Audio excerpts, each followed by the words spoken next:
Hello everyone. Welcome back to my channel 'Shwetha's world'. So, ముందుగా నా ఛానల్‌ని ఫస్ట్ టైమ్ చూస్తున్నట్లయితే please do subscribe to my channel. I hope you all are doing fine. ఈ vlog వచ్చేసి complete family vacation vlog అనమాట. మేము ఇంత సడెన్‌గా ఎందుకు వెళ్ళాల్సొచ్చింది, మేము ఎక్కడెక్కడికెళ్ళాము, ఏం ప్లేసెస్ కవర్ చేశాము. సో, ఈ అన్ని డీటెయిల్స్ కోసం నా వ్లాగ్‌నైతే ఎండ్ వరకు చూడండి. సో, మాకు వచ్చేసి నిజంగా చెప్పాలంటే కొంచెం పర్సనల్ వర్క్ ఉండే. సో, ఆ పని కోసం ఎలాగో అంత దూరం వెళ్తున్నాం కదా! అలాగే కొన్ని ప్లేసెస్ గూడా చూసేసొస్తే వెకేషన్ టైమ్ హ్మ్. సెట్ అవుతుంది కదా! అని చెప్పేసి మేము డిస్కస్ చేసి ఇంకా ఆఫ్టర్‌నూన్ 2 కలా డిసైడ్ అయ్యాము. ఆహ్, నెక్స్ట్ డే మార్నింగ్ 10కి బయలుదేరుదామని చెప్పి. ఇంకా బాబున్నాడు కాబట్టి చాలా వరకి అన్ని జాగ్రత్తగా ప్యాక్ చేసుకొని ఈవినింగ్ కొంచెం బేసిక్ షాపింగ్ అయితే చేసేసుకొని ఇంకా స్టార్ట్ అయిపోయాము.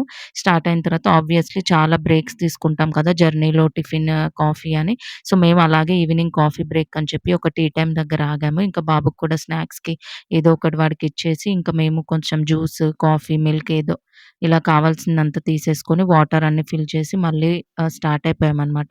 హైవే మధ్యలో ఒక దగ్గర ఆగాము. ఎగ్జాక్ట్ ప్లేస్ నాకు తెలీదు. ఇంకా ఆల్మోస్ట్ నైట్ 10 అయిపోయింది మేము సిటీకి రీచ్ అయ్యేసరికి. సో, ఇంక అక్కడ కింద ఒక హోటల్‌లో రూమ్స్ కోసమయితే ఆహ్ డిస్కషన్ జరుగుతుంది. ఐడీ ప్రూఫ్స్, ఫార్మాలిటీస్ అవన్నీ అయిపోయిన తర్వాత ఫైనల్‌గా మాకైతే ఒక రూమ్ అయితే అలాట్ చేశారు.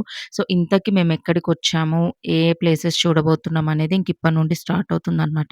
నైట్ చాలా టైర్డ్ అయిపోయాము. మార్నింగ్ 10కి బయలుదేరితే నైట్ 10 నిజంగా 12 అవర్స్ జర్నీ చేసొచ్చిన తర్వాత బాగా అలసిపోయాము. సో, ఫైనల్‌గా మేమొచ్చిన సిటీ ఫస్ట్ ఏంటంటే చెన్నై అనమాట. చెన్నైకొచ్చిన తర్వాత ఇంకా ఆబ్వియస్‌లీ అందరికి గుర్తొచ్చేది మెరీనా బీచ్ కాబట్టి, ఇంకా మార్నింగ్ లేవగానే వాడికంటే ముందే లేచి రెడీ అవుదాం అనుకున్నాను. బట్ కొంచెం వాడు ఎర్లీగా లేచేసాడు. నేను కూడా అసలు రెడీ అవ్వలేకపోయాను టైర్డ్ అయిపోయి. ఇంకా మా హస్బెండ్ వాడిని చూస్తుంటే ఫస్ట్ నేనైతే రెడీ అయిపోయాము. ఇంకా అందరం బ్రేక్‌ఫాస్ట్ చేసేసి మెరీనా బీచ్‌కైతే ఎళ్ళాము. యాక్చువల్‌గా ప్లాన్ ఏంటంటే సన్‌రైజ్‌కెళ్దాం అనుకున్నాము. కానీ అందరూ టైర్డ్ అయ్యి జర్నీ చేసున్నారు కాబట్టి అంత మార్నింగ్ ఎవరు లేవలేకపోయారు. బట్ స్టిల్ ఇంత దూరం వచ్చినాం కదా! కవర్ చేసేసి ఎళ్తే సరిపోయిద్ది. మాకు యాక్చువల్‌గా వర్క్ అనేది ఈవినింగ్ ఉంది చెన్నైలో 6కి. సో, ఇంకా డే టైమ్‌లో ఖాళీగా ఎందుకుండాలని చెప్పి ఈ బీచ్‌కైతే ఎళ్ళాము. మార్నింగే అక్కడికి మార్నింగ్ 8 వరకు అలా రీచ్ అయిపోయాము. ఫుల్ ఎండగా ఉండే అప్పటికి. చాలా కాలుతుంది బీచ్‌లో ఇసుక కూడా. ఇంకా మా బాబుకైతే ఫస్ట్ టైమ్ బీచ్ ఎక్స్‌పీరియన్స్. పిల్లలకి వాటర్ అంటే పిచ్చి కాబట్టి వాడు చాలా బాగా అయితే ఎంజాయ్ చేశాడు. ఇంకా బీచ్ నుంచి రిటర్న్ అయిపోయిన తర్వాత కాసేపు రెస్ట్ తీసేసుకొని రూమ్‌లో ఇంకా పాలికా బజార్ అని ఉంటుందని చెప్పారు తెలిసిన వాళ్ళని అడిగితే.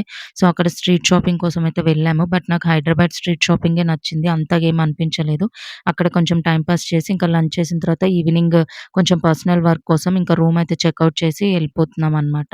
ఇంకా ఫైనల్‌గా షాపింగ్ అంతా ఏదో మినిమమ్ అలా అలా కవర్ చేసేసి ఇంకా రూమ్ వాళ్ళకి హ్యాండ్ ఓవర్ చేయాలి కాబట్టి చెకౌట్ చేస్తున్నాము. ఈవినింగ్ మళ్ళీ ఫ్రెష్ అయిపోయి ఇంకా మళ్ళీ మా పర్సనల్ వర్క్ కోసం మేమైతే స్టార్ట్ అవుతున్నాము. మేము స్టార్ట్ అయ్యేసరికి ఆల్మోస్ట్ ఈవినింగ్ అయిపోయింది. టైమ్ 6, 7 అలా అయింది. ఇంకా బయటే అలా టీ బ్రేక్ అలా చేసేసి ఇంకా చెన్నై సిటీ నుండి బయలుదేరాము. ఇంకా నెక్స్ట్ మా డెస్టినేషన్ వచ్చేసి పాండిచ్చేరి అనమాట. ఇంకా నైట్‌కి 2 అయిపోయింది మేము రూమ్‌కి రీచ్ అయ్యేసరికి. ఇది పాండిచ్చేరిలో మేము తీసుకున్న రూమ్ అనమాట. లీ పారడైస్ అని చెప్పి ఒక హోటల్‌లో రూమ్ దొరికింది. మాకు నైట్ చాలా ఇబ్బందయింది. రూమ్స్ అసలు దొరకలేదు. ఇంకా వాళ్ళే బ్రేక్‌ఫాస్ట్ ప్రొవైడ్ చేశారు. సో, నెక్స్ట్ ఈడెన్ బీచ్‌కెళ్ళామనమాట మార్నింగే. ఇది కూడా అంతే సన్‌రైజ్‌కెళ్దాం అనుకున్నాము. కానీ నైట్ 2:30, 3 అయింది రూమ్‌లోకొచ్చేసరికి. ఇంకా కొంచెం అంటే 7కి అలా బయలుదేరాము రూమ్ నుండే. రూమ్ నుండి బీచ్ ఒక 10 మినిట్స్ డిస్టెన్స్ అనమాట. సో, అంత దగ్గరలోనే రూమ్ కూడా మాకు దొరికింది.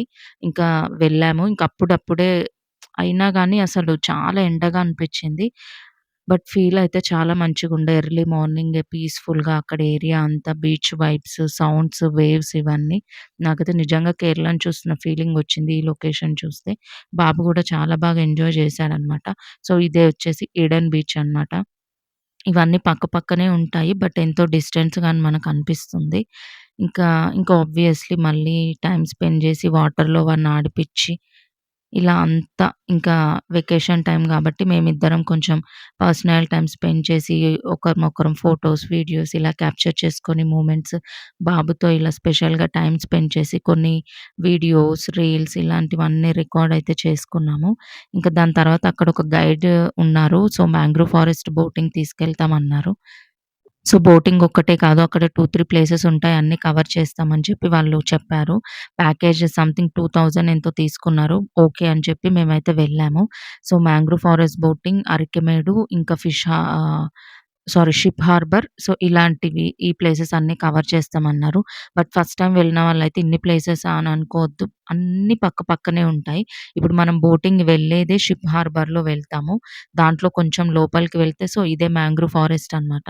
మీ అందరికీ గుర్తుంటే 'దశావతారంలో' సినిమాలో సాంగ్ షూటింగ్ గూడా జరిగి ఉంటుంది గదా! ఇదే లొకేషన్ అనమాట అది. ఇంకా మాతో పాటు ఇద్దరు అమ్మాయిలెవరో వచ్చారు. వాళ్ళని కూడా మా బోటింగ్‌లోనే ఇంకా జాయిన్ చేసుకున్నామనమాట. బాబు గూడా చాలా బాగా ఎంజాయ్ చేశాడు. నాకు వాటర్ అంటే చాలా భయం బేసిక్‌గా. ఇంక అందులోనూ బోటింగ్ అంటే భయం. బట్ వాడు ఇంకా డ్రైవర్ అన్నతో బాగా ఇంటరాక్ట్ అయ్యి వేవ్స్ ఇలా అలా పెట్టేసేయి చెయ్యి అని చెప్పి బాగా నవ్వుతూ ఎంజాయ్ చేశాడు. ఇంకా బోటింగ్ అయిపోయిన తర్వాత ఇక్కడే అరికెమేడు ప్లేస్‌కని చెప్పి వెళ్ళి రమ్మని చెప్పారు. ఇక్కడే ఉంటుందని. ఇదొచ్చేసి ఫస్ట్ ట్రేడింగ్ ఇక్కడ నుంచే స్టార్ట్ అయిందని చెప్పి దీని స్పెషాలిటీ అని చెప్పారు. అక్కడ తెలిసిన వాళ్ళని అడుగు మీరు గనుక ఫస్ట్ టైమ్ పాండిచ్చేరి వస్తున్నట్లయితే ఇవన్నీ ప్లేసెస్ ఎక్కడెక్కడో అనేది అనుకోవద్దు. అన్నీ చుట్టుపక్కలే ఉంటాయి. Walkable distance. వాడు తీసుకొచ్చి మిమ్మల్ని అక్కడ వదిలేస్తాడు. అన్ని ప్లేసెస్ మనమే వెళ్లి చూసి రావాలి అంతే. బట్ ఎలాగైతే ప్లేసెస్ అన్నయితే కవర్ చేశామని చెప్పి మేమైతే ఇంకా రిటర్న్ అయిపోయాము. ఇంకా లంచ్ చేసేసి మధ్యలో తర్వాత నెక్స్ట్ వచ్చేసి పారడైజ్ బీచ్‌కెళ్ళాము. ఆహ్, సో, ఇందులో ఇంకా ఎంట్రీలోనే టికెట్ తీసేసుకుంటే వాళ్ళు హ్యాండ్‌కి ఒక బ్యాండ్ అయితే వేశారు. ఎంట్రీ అవుతుంటే లోపలికి. ఇది మేము ఆఫ్టర్‌నూన్ టైమ్‌లో వెళ్ళాం కాబట్టి అక్కడ షాప్స్ గాని, స్టాల్స్, మ్యూజిక్ అలాంటివి ఏం లేకుండే. జస్ట్ ఇంకా బీచ్ ఒకటి చూసి ఎంజాయ్ చేసి వద్దాంలే అని చెప్పి మేమైతే అలా డిసైడ్ అయిపోయి ఎళ్ళాము లోపలికి. ఇంకా ఆబ్వియస్‌లీ ఇంకా ఈవినింగ్ 3:30 అలా అయింది మేము బీచ్‌కి రీచ్ అయ్యేసరికి. బట్ చాలా బాగా అనిపిచ్చింది. పారడైజ్ బీచ్ కూడా బానే ఉంది. ఈవినింగ్ అయ్యేసరికి ఇంకా ఫ్రెంచ్ కాలనీలో కాలనీస్ అన్ని బిల్డింగ్స్ అన్నీ తిరిగి కొన్ని ఫోటోస్ తీసుకొని రిటర్న్ అయిపోయాం నైట్. ఇదొచ్చేసి డే 3 అనమాట.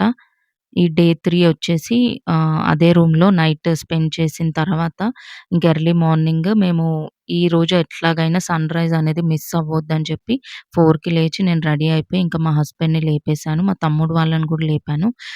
ఫస్ట్ నేను రెడీ అయ్యి అన్నీ ప్యాక్ చేసుకున్నాను. ఎందుకంటే సన్‌రైజ్ చూసొచ్చిన తర్వాత చెకౌట్ చేయాలి. ఈరోజు ఇంకా లాస్ట్ డే ఆఫ్ వెకేషన్ అని చెప్పి ఇంకా మా సన్‌రైజ్ మేమెక్కడ ప్లాన్ చేసాము అంటే రాక్ బీచ్‌లో అనమాట. నాకు అన్ని బీచెస్ కంటే రాక్ బీచ్ చాలా నచ్చింది. యాక్చువల్‌గా అనుకున్న టైం కంటే ముందే రీచ్ అయిపోయాము. ఇంకా సన్నే రాలేదు. ఇంకా అటు ఇటు వాకింగ్ చేస్తూ పీస్‌ఫుల్‌గా టైమ్ అయితే ఎంజాయ్ చేశాము. ఫైనల్‌గా సన్‌రైజ్ వచ్చిన తర్వాత కావాల్సినన్ని ఫోటోస్, వీడియోస్ అన్నీ తీసుకున్నాము.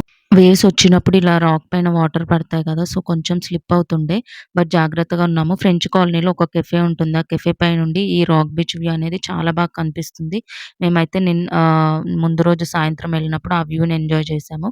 ఇంకా ఫైనల్‌గా సన్‌రైజ్‌ని ఎంజాయ్ చేసేసి ఇంకా రూమ్‌కొచ్చి లగేజ్ అంతా ఫస్ట్ అయితే కార్‌లో పెట్టేసాము. ఇంకా కార్‌లో పెట్టేసిన తర్వాత ఎలాగో బ్రేక్‌ఫాస్ట్ ప్రొవైడ్ చేస్తారు కదా! ఎందుకు మిస్ అవ్వడం అని చెప్పి ఇంకా లగేజ్ అంతా కార్‌లో పెట్టేసిన తర్వాత ఇంకా అందరికి బ్రేక్‌ఫాస్ట్ కూడా ఇచ్చారు. బ్రేక్‌ఫాస్ట్ తినేసి ఇంకా స్టార్ట్ అవుదాం అనుకున్నాము. మేమైతే ఇంక ఈరోజు లాస్ట్ వెకేషన్ డే. ఈ వెళ్ళే దారిలో మహాబలిపురం ఉంటుంది. ఒక టెంపుల్ అది కవర్ చేయొచ్చు అని చెప్పి చెప్పారు మా తమ్ముడు వాళ్ళు. వై నాట్ ఇగ ఇంత దూరం వచ్చాం కదా! వెళ్దాం అని చెప్పేసి ఇంకా ఆ టెంపుల్‌కి కూడా రీచ్ అయ్యేసరికి ఆఫ్టర్‌నూన్ అయిపోయింది. 12, 1 చాలా ఎండగా ఉండే. మేమెళ్ళింది జనవరి టైంలోనే కానీ ఆహ్, చలికాలం అయినా గానీ మాకు బాగా ఎండ అనిపిచ్చింది. ఇది టికెట్ తీసుకున్న తర్వాత టెంపుల్‌కి లోపలికైతే ఆల్‌మోస్ట్ ఒక 20 మినిట్స్ అలా నడవాల్సొచ్చింది. చాలా డిస్టెన్స్ అనిపిచ్చింది. ఇంకా ఎండలో మా తమ్ముడు వాళ్ళు రాలేక మేము రాము మీరెళ్ళిరండి అని చెప్పారు లోపలికి. ఇంక మనం వచ్చిందే వెకేషన్ కాబట్టి తప్పదు తిరగాలని చెప్పి నేను బాబుని తీసుకొనెళ్ళాను. చూసారు కదా! అందరూ గ్లాసెస్, స్కార్ఫ్స్, చున్నీస్ అన్నిటితో ఇలా కవర్ చేస్తున్నారు. అంత ఎండగా అనిపిచ్చింది. ఇంకా ఆబ్వియస్‌లీ టెంపుల్ గూడా చాలా ఓల్డ్‌ది కాబట్టి వ్యూ గూడా బావుంది. చాలా మంచిగా అనిపిచ్చింది. ఆ టెంపుల్ పక్కనే ఒక బీచ్ కూడా ఉండే. బట్ లోపలికెళ్ళలేదు. బయట నుంచే ఇలా అయితే చూసేసాము. ఆహ్, ఇక్కడ అన్నీ పాత కాలంలో వాళ్ళు ఏమేం చేశారు, అలాగే మన ప్రింట్స్ అనేవి అలాగే ఉన్నాయన్నమాట. ఆ గోడల పైన, రాళ్ళ పైన. మంచిగా అనిపిచ్చిండే టెంపుల్ గూడా. అక్కడ ఇంకా మా బాబు గూడా చాలా సేపు చూసి, ఆ ఉసుకలో ఆడి, ఇంకా తర్వాత ఇంక ఎండొస్తుందని జెప్పి ఇంకా వచ్చేసాము. రిటర్న్ అయిపోయాము. ఇంకా లాస్ట్‌లో టైముంటే శ్రీకాళహస్తి కవర్ చేయొచ్చని చెప్పారు. టైం కొద్దిగా లేట్ అయినా పర్లేదు. ఇంత దూరం మళ్ళీ మళ్ళీ రాము కదా! వెళ్దాం అని చెప్పి అడిగాను నేను. ఇంక సరే అని చెప్పి ఫైనల్‌గా శ్రీకాళహస్తికొచ్చేసాము. ఈవినింగ్ అయిపోయింది 6, 7 మాకు దర్శనానికి ఒక 1 ½ అవర్ టైం పట్టింది. లోపలికి మొబైల్స్ అలో ఉండదు కాబట్టి మేము రికార్డ్ చేయలేదు. ఇంక ఎర్లీ మార్నింగ్ 5 అయ్యేసరికి ఇంటికి రీచ్ అయిపోయాము. ఇది మా స్టఫ్ అనమాట. సో, చాలా బాగా ఫ్యామిలీ టైమ్‌నయితే స్పెండ్ చేసాము. Thank you for watching.